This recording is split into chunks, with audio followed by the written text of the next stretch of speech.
Quédate, relatamos historias de la forma más ancestral y primitiva de comunicación oral. Con el inmenso poder de nuestras voces, aprenderás de nuestras memorias. La Etnia Podcast. Bienvenidos.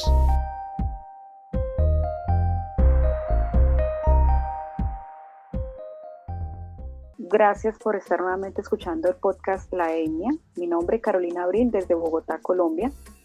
En toda esta temporada tenemos un invitado muy especial, arquitecto, doctor de arquitectura, terapeuta alternativo en diferentes disciplinas como lo es el Feng Shui, las flores de Bach, máster en Reiki, musicoterapia, numerología y bueno, el día de hoy con un tema espectacular que es el yoga.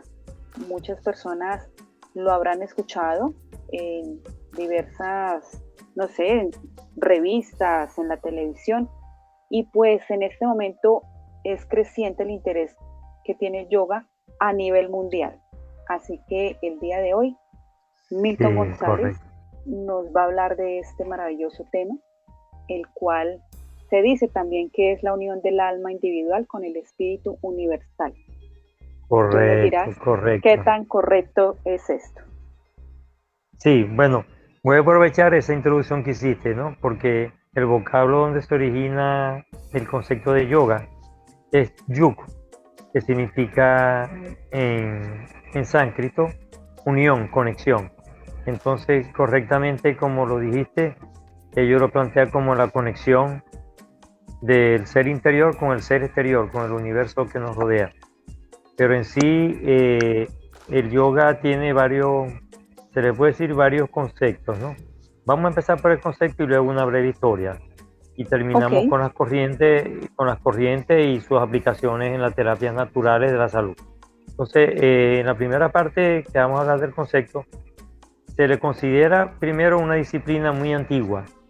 Es una mezcla de religión con metafísica.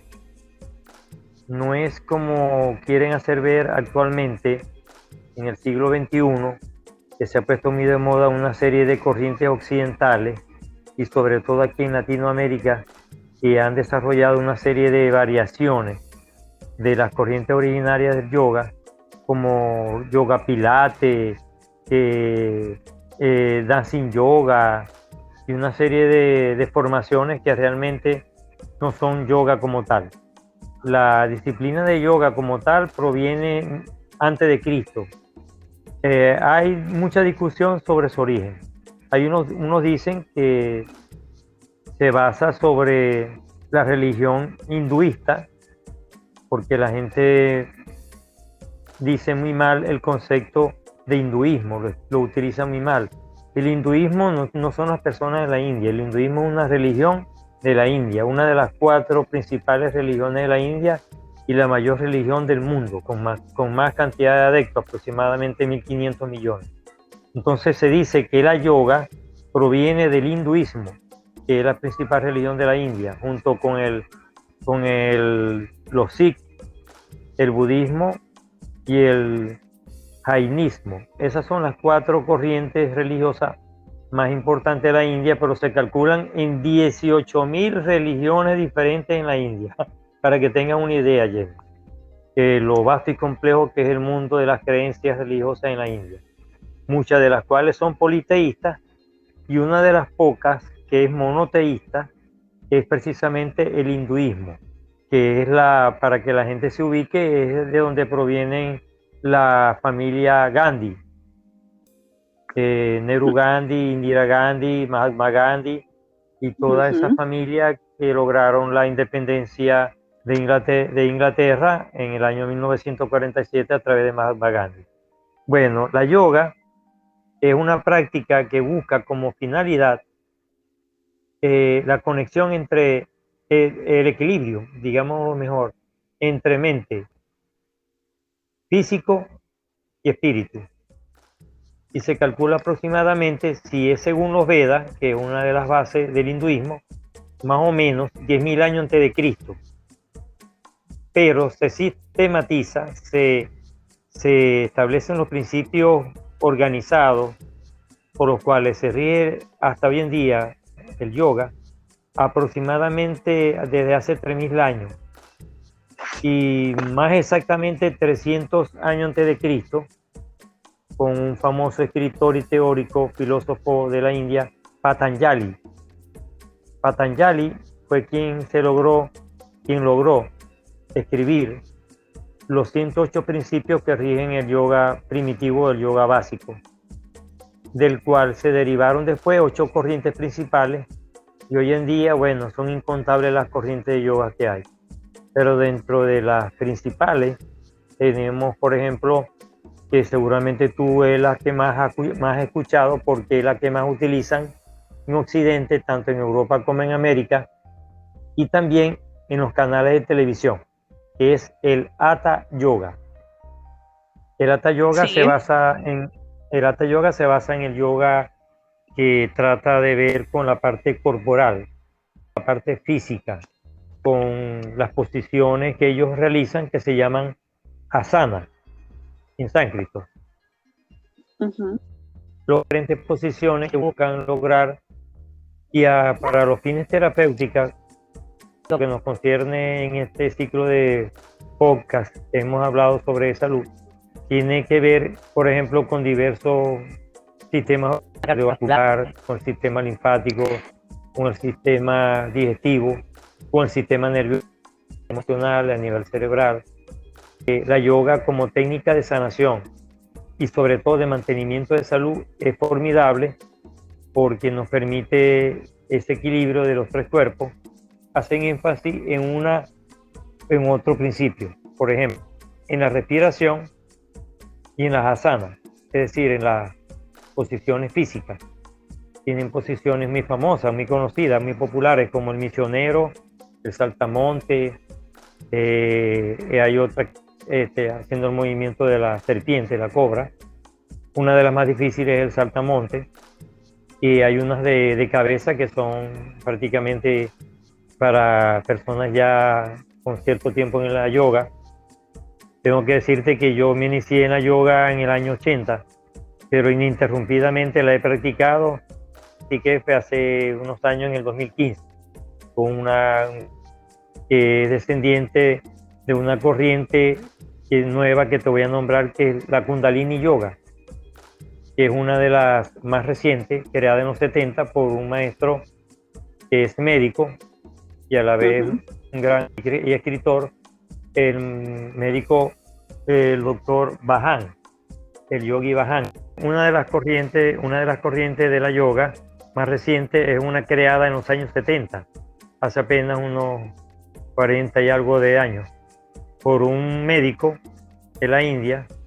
En verdad fueron 2 médicos, que son 2 maestros yoga, Bajan y el doctor es difícil, ¿no?, de pronunciar, Gurucharan Singh. Son 2 médicos, el doctor Bajan y el doctor Gurucharan Singh, que crearon esta corriente Kundalini, que si has oído hablar en otras disciplinas alternativas, la Kundalini se le llama a la energía sexual, que va desde el 7º chakra hasta el chakra a nivel sacro, hasta el chakra raíz, recorre los 7 chakras, y en Reiki se maneja ese control del Kundalini. Bueno, en la yoga también, y en esta corriente muy específicamente lo hacen a través de la meditación, la respiración y de los asanas, de la postura física. Hay otra corriente que es el Bhakti Yoga, que lo practican mucho la religión Krishna, que es otra religión importante en la India, a pesar de que se dice que después del hinduismo es la que le sigue en antigüedad, la religión Krishna. A diferencia del hinduismo, el hinduismo tiene una rama politeísta, que es una cosa, mira, impresionante. Una de las ramas del hinduismo que no practica la yoga. Ellos tienen 300 millones de dioses. 300 millones de dioses. O sea, 300 millones de deidades.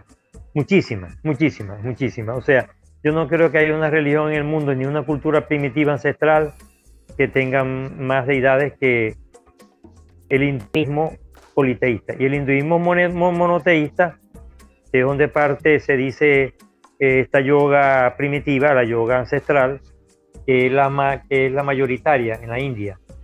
Ellas se basan en Brahma, en la deidad Brahma, como deidad única. Estás escuchando La Etnia Podcast.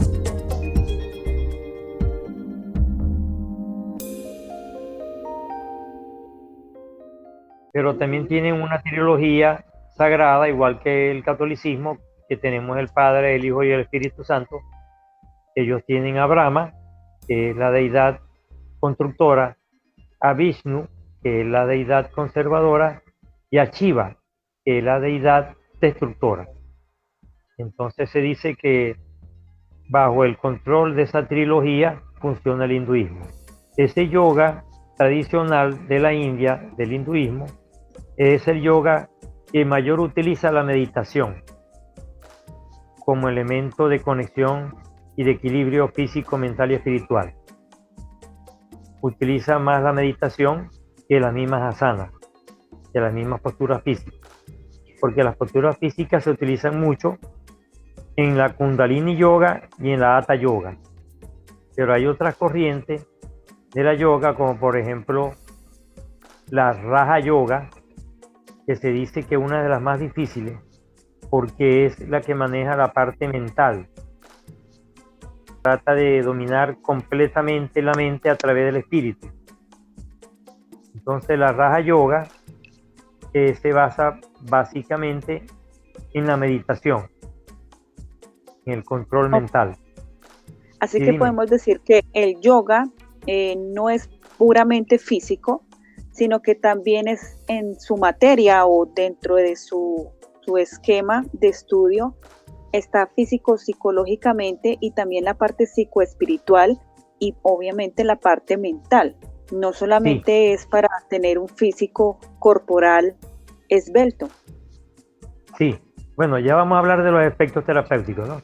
Pero terminando con la corriente, hay una muy importante, además de la Kundalini Yoga, la Raja Yoga, está una que se llama Bhakti Yoga, que es el yoga devocional, que es el yoga básicamente dirigido a través de mantras, que son cantos de sonidos sagrados, y de danzas y de meditación.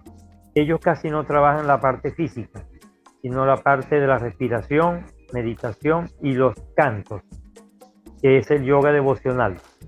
Bhakti Yoga.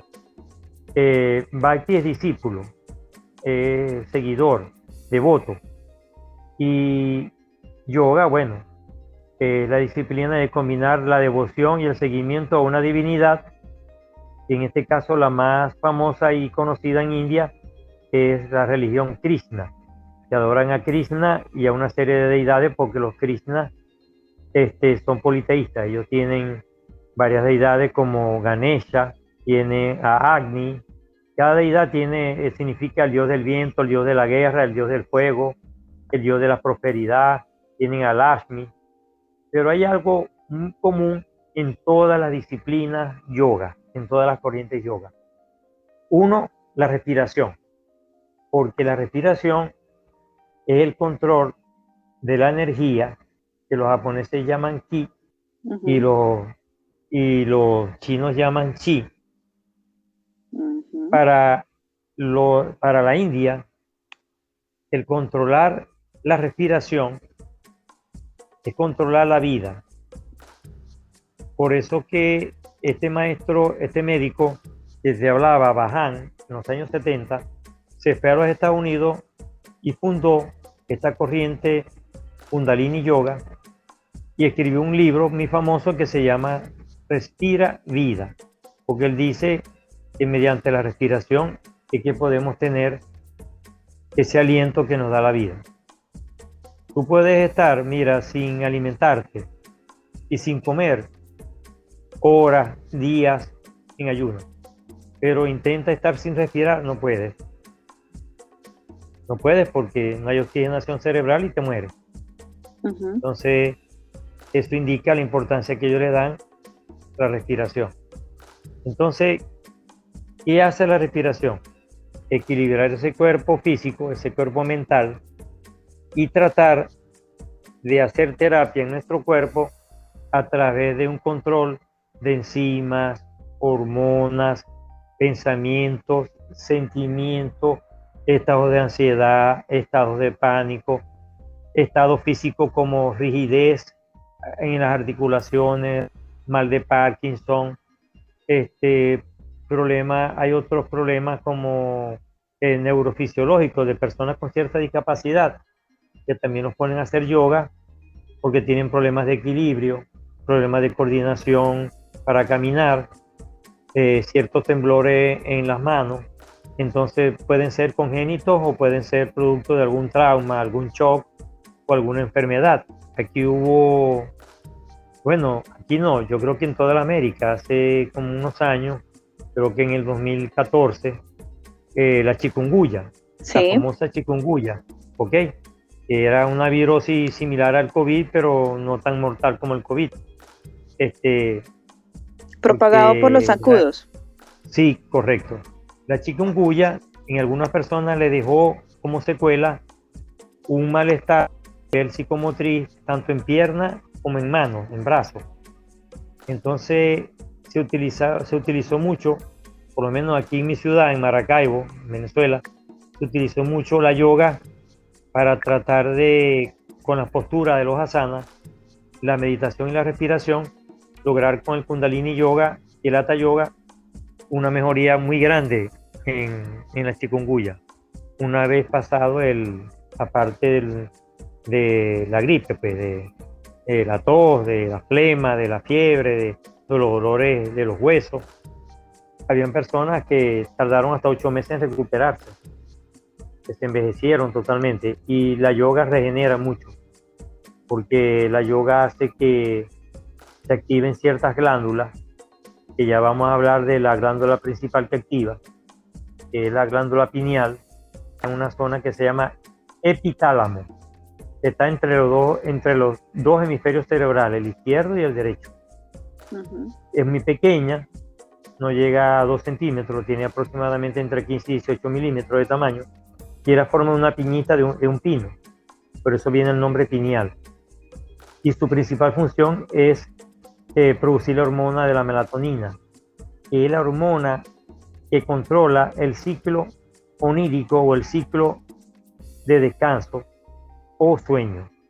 Por eso que las personas cuando van tomando cierta edad, a partir más o menos de los 40 años, comienzan a tener problemas de sueño y duermen menos que los adolescentes y la gente joven, porque comienzan a producir menos melatonina como consecuencia de algunos desarreglos o desequilibrio en la glándula pineal, producto de que una calcificación que se va dando de manera natural con nuestra alimentación y una serie de cuestiones también que tienen que ver con la genética de la persona.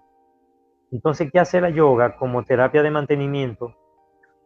Que hace que esta glándula se mantenga activa por muchos años más, que no envejezca tan rápido, que no hayan tumores, que no haya calcificación y que la producción de melatonina se mantenga en altos niveles. Entonces se logra un sueño reparador muy, muy beneficioso para la salud, porque restaura todo el desgaste que hacemos durante el día, tanto físico como mental. Y se me olvidaba decirte que la parte espiritual de las disciplinas de la yoga que más la trata es precisamente la Raja Yoga y el Bhakti Yoga. Ujú. Y hay otra que se llama Inyegar Yoga, que también es más o menos reciente, es un poquito más antigua que la Kundalini, que es de los 70. La Inyegar, hasta que es difícil porque son términos sánscritos. La Inyegar Yoga, que se produjo a mitad del siglo XX, en los años 50. Unimos voces para darte sentido. La Etnia Podcast.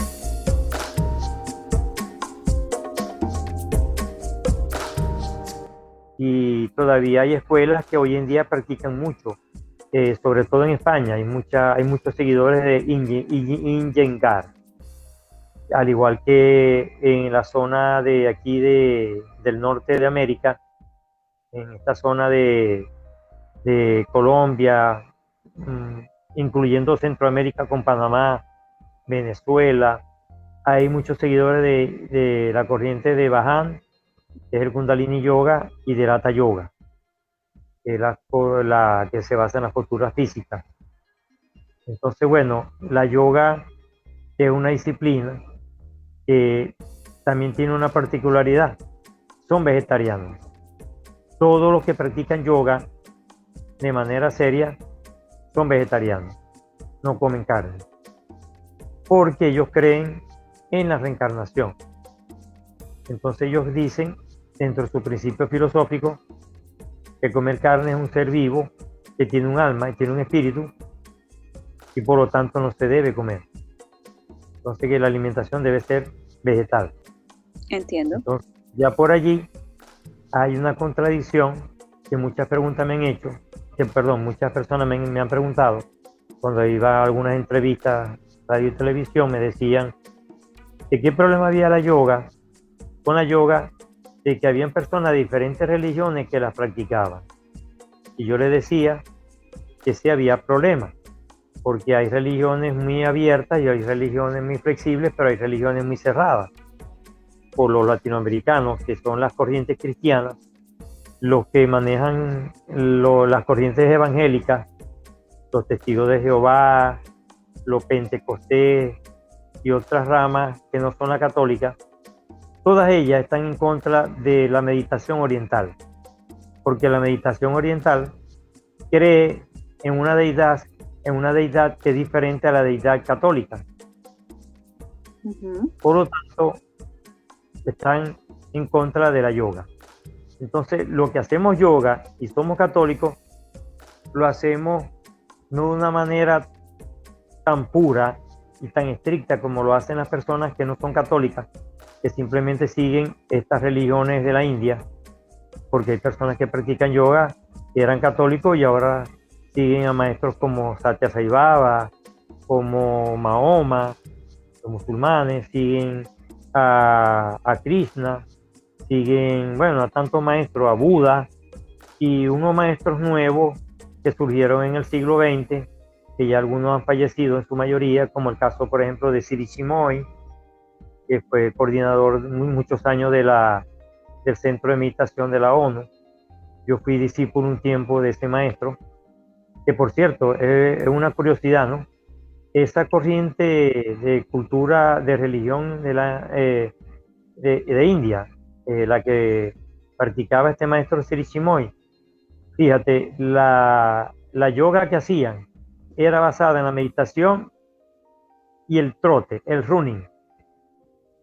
Ellos tenían como filosofía que el sistema de liberación kármico en la Tierra es a través del running, del correr maratones.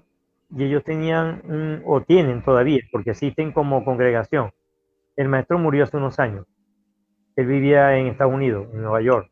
Y ellos fundaron una corriente, una especie de secta que se llama Sri Chinmoy Team, es decir, el equipo de Sri Chinmoy. Y tienen como fundamento de actividad física y de meditación la yoga en movimiento, que es el running. Ellos tienen unos ejercicios de respiración y unos ejercicios de concentración yoga antes de comenzar a correr. Y corren kilómetros y kilómetros y no se cansan. Y otra corriente que hace yoga en movimiento, que tú seguramente la has oído nombrar porque la practican mucho por televisión, es el Tai Chi, que se le llama en español yoga en movimiento. Tai Chi. Te hago una pregunta, va a sonar un poco ignorante. El Tai Chi, entendía yo que era una clase de karate, de kung fu, de artes marciales, digámoslo, o no tiene nada que ver. Sí, el origen es chino, pero los maestros occidentales que han venido a dictar clases acá dicen que más que un arte marcial es yoga en movimiento, porque permite, bajo unos movimientos muy lentos, muy pausados, de mucha elasticidad, darle flexibilidad al cuerpo físico, que es una de las intenciones que persigue la yoga, mantener el cuerpo flexible, tanto el sistema articular como el muscular. Entonces, en esa elasticidad y esa flexibilidad, el prana, que es el aire que respiramos, que es el ki en Japón y el chi en China, es el prana en la India. Entonces, cuando nosotros nos alimentamos del prana, que es del oxígeno o del aire que respiramos, lo estamos haciendo también a través del tai chi. Lo que pasa es que el tai chi agrega la palabra chi, que viene siendo lo mismo que el ki y lo mismo que el prana, que es la energía universal que nos mantiene vivos, que es la respiración, el oxígeno. Entonces ya hay un elemento común que los une. Pero más que un arte marcial, se le considera una meditación en movimiento, porque el tai chi es un arte de concentración mental total, que la persona cuando está haciendo el tai chi prácticamente está en un estado alfa total, o sea, en un estado de concentración mental activa. Es lo que se denomina un estado alfa ideal. Entonces está el tai chi y también está el qigong, que es otra corriente que manejan los chinos para el control de la respiración en movimiento. Independientemente de estas corrientes, las personas que por primera vez vayan a introducirse dentro del mundo del yoga, ¿hay niveles? Es decir, como en las artes marciales también hay niveles, hablemos del Reiki, también hay niveles para llegar a la maestría. ¿En el yoga también existen niveles para que las personas inicien primer nivel, segundo nivel? No sé cuántos niveles habrán. Sí, hay niveles, pero no se denominan con números, sino con nombres. Y, por ejemplo, en el Bhakti Yoga hay diferentes niveles. Está el devoto iniciante, principiante, que se le dice así, devoto. Luego van tomando ciertos niveles y ya cuando agarran cierto nivel se le comienzan a llamar maestro o gurú. En India maestro se dice gurú. Por eso que tú a varios sabios de la India le dicen gurú. Y ya cuando llegan al supremo nivel de maestría, en el Bhakti Yoga se le llama Satya Guru. Y en otras religiones, como en el hinduismo, se le llama Mahatma. Es decir, Mahatma significa alma grande, como el caso, por ejemplo, de Mahatma Gandhi. Gandhi era el nombre y Mahatma era alma grande. Gandhi, el alma grande. Entonces, el maestro Gandhi era un alma superior y por eso se le venera como una deidad allá en India, y sus restos fueron incinerados en enero cuando murió del año 1948, si mal no me equivoco, el 31 de enero del año 48, después que él había liberado en el 47 a la India de la colonia inglesa. Entonces, en los niveles de las disciplinas de las diferentes corrientes de la yoga, está, por ejemplo, en la Hatha Yoga, está la psicofísica, que es el primer nivel de introducción que se le hace a la persona antes de hacer Hatha Yoga. Porque para tú hacer las posiciones de Hatha Yoga complicadas y correctamente, o los asanas, como se le llama en India, asanas, tienes que practicar primero psicofísica, que son ejercicios de posturas físicas acompañados de respiración para irle dando al cuerpo equilibrio y flexibilidad para prepararlo luego al nivel del discípulo que va a hacer el Hatha Yoga. El viaje es al interior del ser. La Etnia Podcast.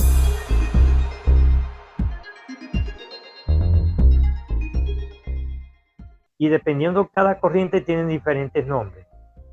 Hasta que tú llegas siempre, en todas, siempre vas a llegar al mayor nivel, que es gurú.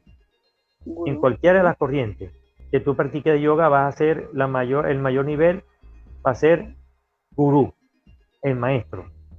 Entonces, una vez que ya tú estás en la escuela de yoga y te dan ese reconocimiento como maestro, ya tú puedes abrir tu propia escuela de yoga. Y así se van regando por el mundo.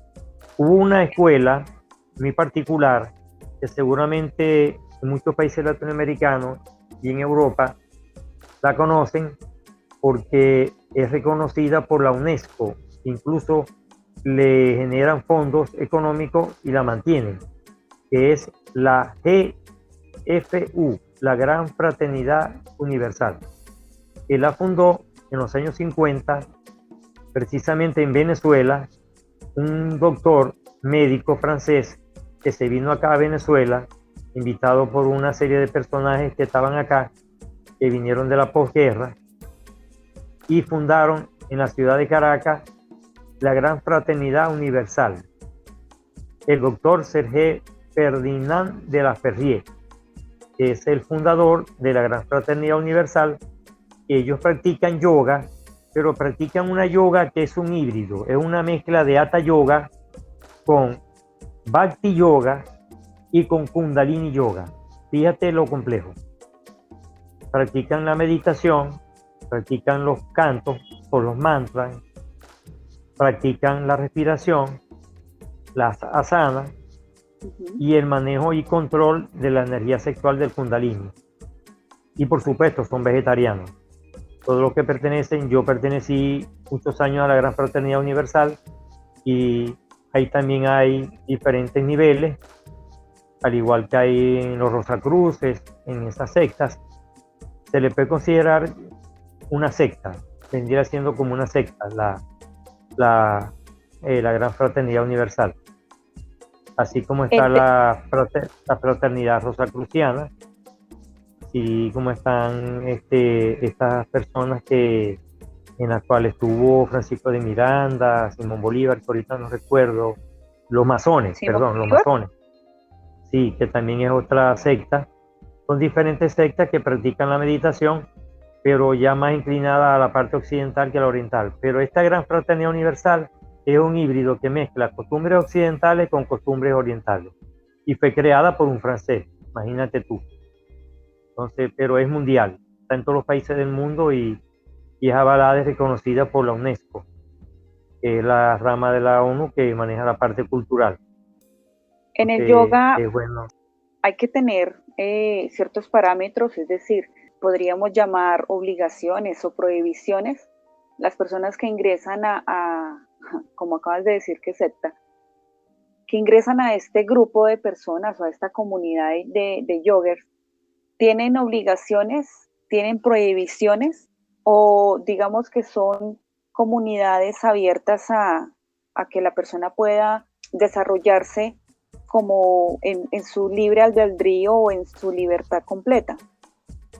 Sí, bueno, dependiendo la rama de la yoga y dependiendo la escuela, porque es muy complejo. Mira, la yoga proviene de la India, y la India es un país tan complejo que ya te dije que se calculan en más de 18.000 religiones registradas en la UNESCO. De las 32.000 que se creen que hay en el mundo, 18.000 y tantas están en la India. Entonces tú te puedes imaginar, las diversas religiones tienen diversas corrientes de yoga. Es decir, hay algunas religiones que practican el Kundalini Yoga, hay otras que practican el Bhakti Yoga, hay otras que practican el Hatha Yoga. Entonces, dependiendo de la corriente, tienen prohibiciones. De las corrientes más abiertas está la Hatha Yoga. La yoga es más abierta a las religiones que las religiones a la yoga. Me explico. Tú puedes ser católico, puedes ser cristiano, puedes ser musulmán y practicar yoga. O sea, puedes creer en Mahoma, puedes creer en Jesús y puedes practicar yoga. Pero no cualquier cristiano cree en la yoga, porque la yoga es uno de los 6 principios metafísicos del hinduismo, que es la principal religión de la India. Y dentro de los principios del hinduismo está la reencarnación. Y hay religiones occidentales, en casi la totalidad, que no creen en la reencarnación, más bien creen en la resurrección, que es el caso de la Iglesia Católica. Es decir, que tú vuelves a regenerar tu cuerpo espiritual y tu cuerpo físico, como lo hizo Jesús cuando resucitó al tercer día. En cambio, en las religiones orientales, el físico se vuelve polvo y lo que reencarna es el alma, que emigra de físico en físico durante ciertas existencias, cierta cantidad de venidas a este plano terrenal, a esta tercera dimensión. Entonces, hay ciertas prohibiciones, por ejemplo, no consumir alcohol, no fumar, no practicar el libre sexo, respetar a las deidades cuando son algunas ramas que tienen ciertas deidades. Por ejemplo, estas personas que practican el Hatha Yoga con el maestro Baján, cuando se excluyen en las escuelas ya de manera que agarran el primer nivel, que pasan de la psicofísica al nivel ya de el Hatha Yoga, ya como si obtienen una especie de iniciación o de bautizo, vamos a llamarlo así en términos cristianos, un bautizo, una iniciación, como lo hay en el Reiki, en otra disciplina.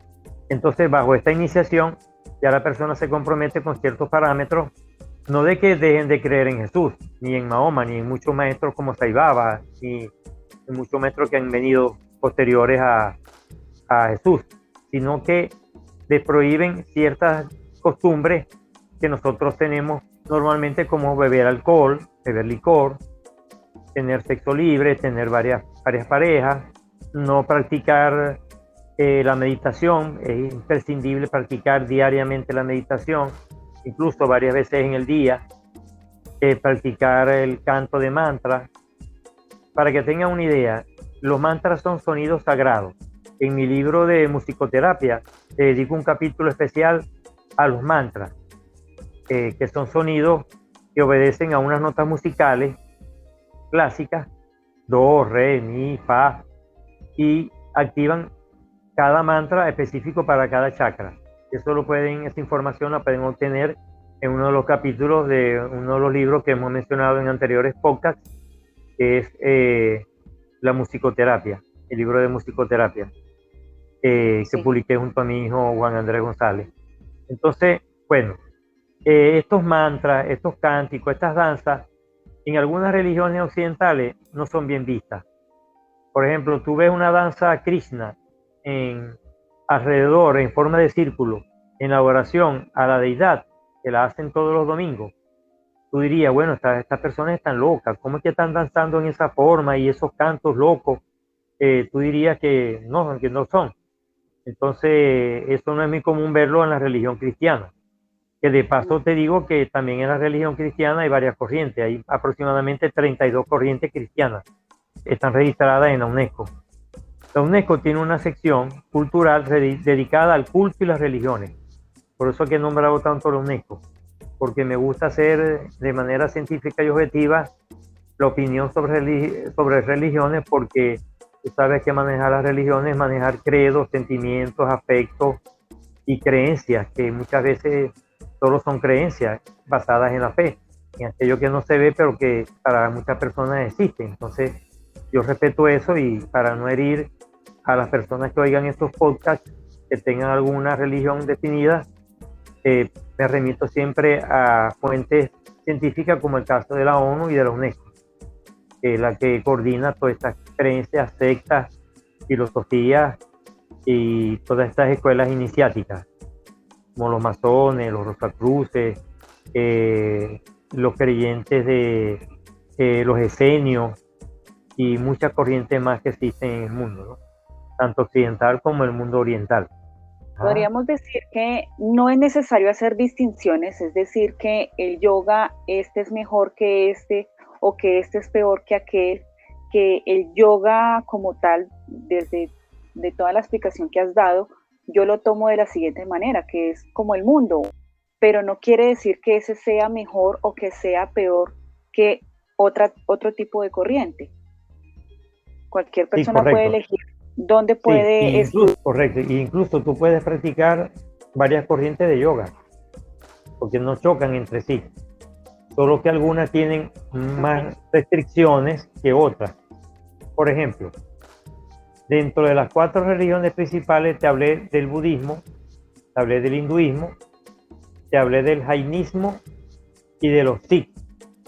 que es la segunda religión en importancia en la India, en número de adeptos y en poder económico es muy poderosa económicamente, aunque el hinduismo es más poderosa políticamente. Fíjate lo que son las cosas de la vida. Entonces, cuando tú practicas yoga, tú puedes ser católico y practicar yoga, pero si tú eres un católico de una corriente católica, por ejemplo, si tú eres católico catecumenal, tú no puedes practicar yoga. Estás escuchando La Etnia Podcast. Si tú eres un católico carismático, podrías practicar yoga, porque dentro del catolicismo también hay corrientes. Entonces, la yoga es una disciplina espiritual, es un camino espiritual y físico a la vez. Es un camino físico, mental y espiritual a la vez, que bajo diversas corrientes la persona puede elegir cuál le conviene más y cuál le conviene menos. Hay personas que van más a la parte espiritual, a la parte devocional y se van por el Bhakti Yoga.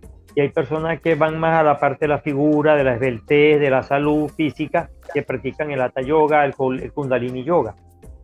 Y los que van más a la parte, hay una corriente, disculpa que se me olvidó, muy importante, el Nyaya, la segunda letra, el segundo vocablo es con ñ, Nyaya Yoga.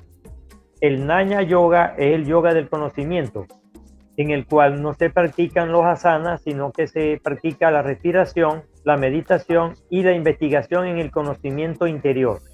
Ese lo practica el Nyaya Yoga. Entonces, una persona puede practicar Hatha Yoga y Nyaya Yoga, que es el caso de la Gran Fraternidad Universal, que tiene estudios de astrología, estudios de conocimiento interior. Bueno, imagínate tú, estudio de alimentación vegetariana, estudio de la meditación como terapia científica, que es una terapia que se ha demostrado científicamente que tiene efectos físicos y metabólicos en nuestro cuerpo, valga la redundancia, en nuestro cuerpo físico. Y entonces estas corrientes se pueden mezclar, así que hay libertad. La que normalmente vemos en televisión es el Hatha Yoga y el Kundalini Yoga, que son esas posturas que se ven en una esterilla, en un piso de goma o de madera, y se puede practicar a cualquier edad. Hay personas de 80 años practicando yoga, de 70, como hay niños practicando yoga. O sea, no hay límite de edad, ni de conocimiento previo a nivel de instrucción, ni nada por el estilo. Porque las enseñanzas las da el maestro yoga, el instructor yoga, según los grados que vaya requiriendo el practicante, el seguidor de la yoga. Así que podemos concluir que al cultivar cuerpo, mente, conciencia, el practicante puede vencer defectos, aportar equilibrio a su ente emocional, a su corazón y volverse un poco más intuitivamente fuerte, ¿no? Totalmente sano. Las personas que practican yoga son personas muy sanas, Jenny. Yo que lo he practicado y te puedo dar fe de que cuando yo practiqué la yoga en su mejor momento, fui mi mejor momento estelar como deportista. Yo practiqué varios deportes y mi mayor rendimiento como deportista lo alcancé cuando practiqué la yoga. De hecho, muchos deportistas famosos a nivel mundial practican la yoga. Te voy a nombrar uno que quizás muchas personas lo han escuchado en el tenis, que es el famoso Roger Federer. Roger Federer practica yoga, el yoga de las asanas, de la posición, de la respiración y la meditación. Y ha sido una persona muy sana, hasta el punto que ya tiene 40 años y todavía está activo en el tenis. Y se la considera el mejor tenista de la historia. También otra persona, como el caso de Nadia Comaneci, practica yoga. El caso del mismo Mar Speed, que nombré en anterior podcast, que son personas vegetarianas, que también practica yoga. Y hay varios artistas.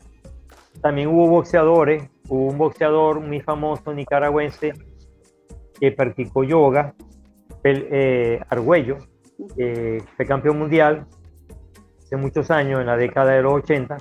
Hay nadadores, ciclistas, incluso hay varios ciclistas, varios escarabajos colombianos que practican yoga. como el caso de Egan Bernal, que es de moda ahorita, el famoso niño prodigio del ciclismo colombiano.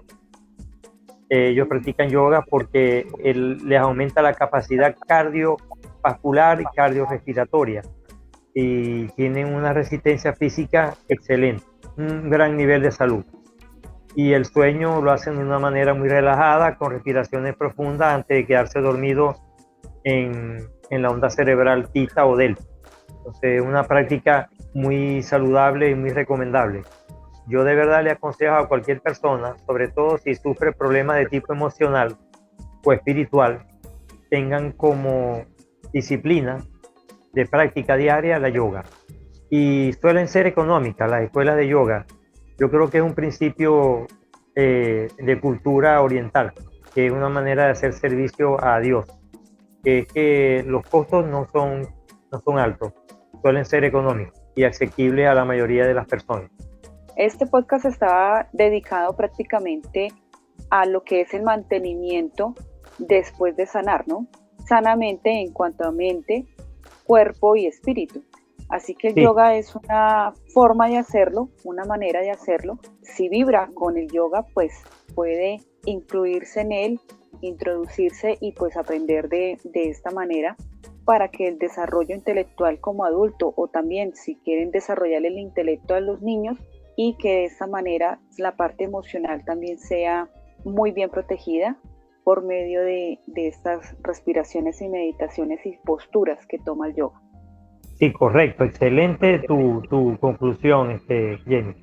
En verdad la yoga sirve como mantenimiento sano y también para personas que tengan problemas de salud, paralelo a otras terapias alternativas que los mismos psiquiatras, los mismos psicólogos te mandan a hacer yoga, te indican que hagas yoga, porque aceleran los procesos de sanación y de mantenimiento. Te repito, puede ser tai chi, puede ser qigong, puede ser incluso algunas escuelas del Feng Shui, que es un arte marcial, básicamente un arte marcial, también practican meditación similar a la yoga, porque hay muchos tipos de meditación. Uno es el que propone la yoga, pero hay religiones que tienen sus propios estilos de meditación, religiones, y hay artes marciales que tienen su meditación como un ritual de concentración y dominio de la mente y del físico, básicamente. El arte marcial utiliza la meditación como un método de dominio físico y mental, pero la yoga te da el aporte espiritual que es adicional, y de verdad lo recomiendo altamente. Como practicante he sido por varios años y es una manera de estar muy saludable desde cualquier edad, 5 años, 6 años, 7 años, adolescente, joven, adulto mayor, a cualquier edad es bueno practicar la yoga, no es limitante. Tú puedes practicar la yoga y si deseas comer carne, comes carne, pero si hay una escuela que es muy estricta, seguramente te va a demostrar científicamente que ser vegetariano es más sano que comer carne y vas a terminar siendo vegetariano. Pero tú puedes prácticamente hacer yoga sin ninguna restricción así tan fuerte, hasta cierto nivel o dependiendo de la escuela o el estilo. Yo te puedo nombrar como conclusión, por ejemplo, el hecho de que se ha visto mucho en televisión y en algunos circos, como llaman por allí, de magia de ilusión, de magia de los ilusionistas. No, son de verdad atravesar agujas de verdad, porque lo he presenciado. Como un control mental, para que ellos no sientan el dolor. Correcto, los que practican Raja Yoga, que se basa en el dominio mental, que son esas personas que cuando tú ves algunos videos o documentales de India, tú lo ves parado en una posición con una larga barba, una larga cabellera, porque tienen esa costumbre. Son personas que pueden estar varios días en una posición parado haciendo el 4, la figura que llamamos el 4, una pierna sobre la rodilla de otra haciéndola el número 4, y pueden estar en esa posición por varios días en ayunas simplemente ingiriendo líquidos. Ya eso cuando se alcanzan, ya son los gurús, ya son los grandes maestros que alcanzan niveles de dominio total mental. Una persona yoga puede estar 21 días sin comer nada, en ayuna total, y mucho más, porque controlan incluso la respiración por varios minutos y tienen un coeficiente de inteligencia muy alto, porque logran un desarrollo a nivel de los hemisferios cerebrales muy alto y logran un aprendizaje de lectura, de concentración, de memoria altísimo. El mismo Mahatma Gandhi tenía, que era doctor, que era estudiado en la universidad, graduado de doctor en leyes, un alto nivel de intelectualidad muy importante, que terminó siendo un alto nivel de espiritualidad porque se entregó de lleno a la renuncia terrenal y se dedicó a practicar su estilo su estilo muy propio, muy particular de llevar una vida espiritual, y tiene sus propios seguidores en su escuela, allá en India y en el resto del mundo. Mahatma Gandhi, el gran maestro Mahatma Gandhi. Yo creo que el tema es bastante extenso, pero ya las personas que quieran conocer un poco de él, también lo pueden informarse por medio tuyo, también por otras fuentes. Sí. ¿Cuáles son tus redes sociales? ¿Cómo son? Y bueno, mis redes sociales, @ Milton González Fernández, igual que en mi correo, miltongonzalezfernandez@yahoo.com. En mi canal de YouTube tengo 2 canales, uno personal, Milton González Fernández, y otro alternativo que se llama Canal Mundo Alternativo. Y mi teléfono es el +58 412 079 2098. Estoy a la orden para cualquiera de estos temas, y además de eso he abierto un chat y me pueden seguir. Los que sigan mi número telefónico pueden anexar a mi chat, que se llama Mundo Paralelo, y allí yo explico y enseño estos conocimientos paralelos a la academia, como lo que hemos hablado en los podcasts y otros más. Esto es un tema que vamos a tocar en ese chat, el tema de la yoga, al igual que el tema del Reiki, del Feng Shui, de varios temas, y otros temas más que tienen que ver con existencia después de la vida, y otros temas más de tipo espiritual. Claro que sí. Gracias por seguirnos, gracias por estar escuchándonos. Pueden seguirnos en las redes sociales como La Etnia Podcast, en lo que es Facebook, Instagram, YouTube, TikTok. Y adicional a esto, si tienen alguna sugerencia, comentario, lo pueden hacer en laetniapodcast@gmail.com. Gracias por estar aquí, gracias por escucharnos, y muchísimas gracias, Milton, por dar todo tu conocimiento, por expresarnos todos estos libros que te has leído durante años, y también todas las prácticas que has tenido, pues para sobrellevar también todo este conocimiento y poderlo también impartir. Muchas gracias a ti, Jenny. Eternamente agradecido. Espero volver a tener un nuevo ciclo contigo de la serie de podcast de La Etnia, de tu canal La Etnia Podcast, porque me parece demasiado interesante y abordas temas muy profesionalmente. Entonces, estoy altamente agradecido de haber llegado a un público diverso y de tenerte a ti como entrevistadora. Gracias, muchas gracias, y que Dios te bendiga. Gracias.